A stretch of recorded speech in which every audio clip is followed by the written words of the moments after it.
You've done everything right. You're smart, you're successful, you show up. You're honest about what you want. And yet, the men you actually want, they're interested for a while. Maybe a few weeks, a few months if you're lucky. And then they just drift. Not because you did something wrong, not because you weren't enough, but because something about the energy between you never clicked the way it needed to. Here's what no one tells you. Attraction isn't about being perfect. It's about being magnetic. And magnetism, that comes from traits most women have been taught to hide. Today, I'm breaking down 5 feminine traits that create the kind of pull men can't explain but can't resist, rooted in Carl Jung's psychology of what actually draws masculine energy toward feminine energy. And if you stay to the end, I'll tell you the one trait that matters more than all the others combined. If you've ever felt like you're doing all the right things, but still not creating the kind of attraction you want, subscribe. Because this channel is for women who are ready to stop performing and start becoming magnetic. Let's start with the thing most women get backwards.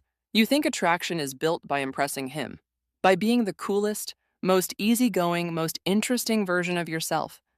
So you perform. You laugh at the right moments. You stay calm when you're anxious. You match his energy. You're careful not to be too much or too little. And he likes you. But he doesn't feel pulled toward you. Here's why. Carl Jung said that feminine energy, in its essence, is receptive, not reactive. Receptive doesn't mean passive. It means you're fully here, not managing the conversation, not performing interest, not monitoring how you're coming across. Just present. When you're actually present, something shifts in the room. He feels it. He leans in without knowing why. Because presence is rare, and rare is magnetic. Most women are so busy trying to be liked that they forget to just be. And that's the difference between a woman he's interested in and a woman he can't stop thinking about. Different woman, same pattern.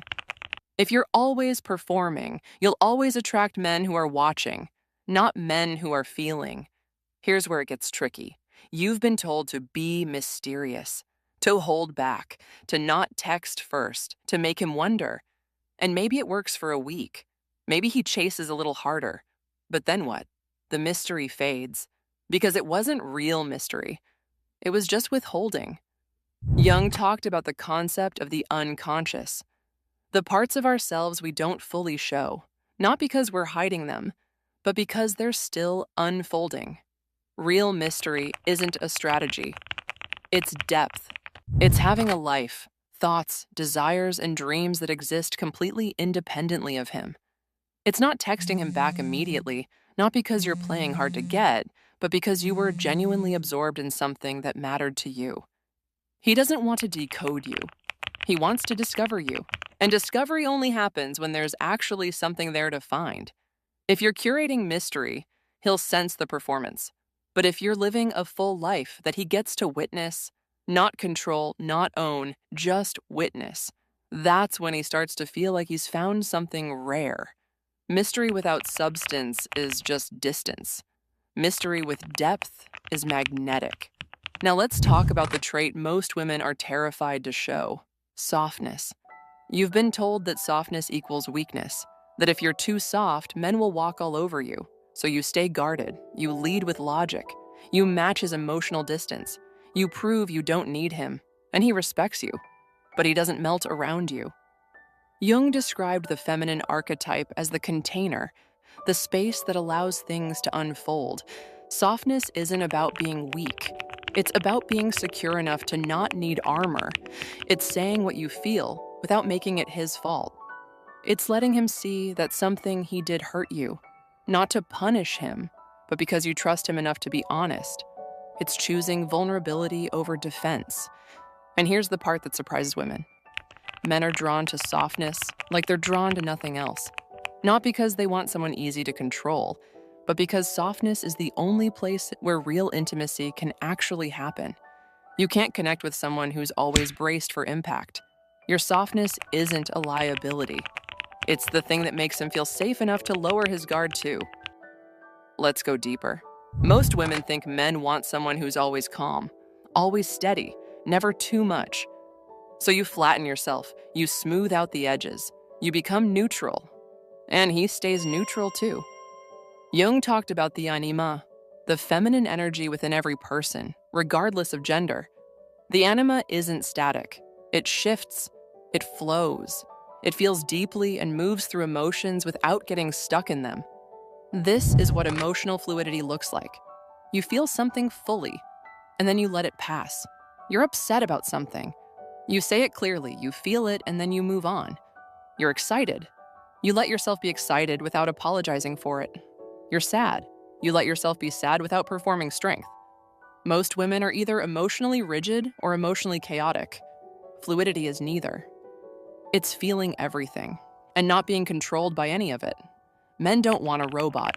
They want a woman who can feel without drowning. Because when you're emotionally fluid, you give him permission to feel too. And that's where real connection lives. Here's the trait that matters more than all the others combined. Self-possession, not confidence, not independence, not "I don't need a man" energy. Self-possession is knowing who you are and not negotiating it for anyone.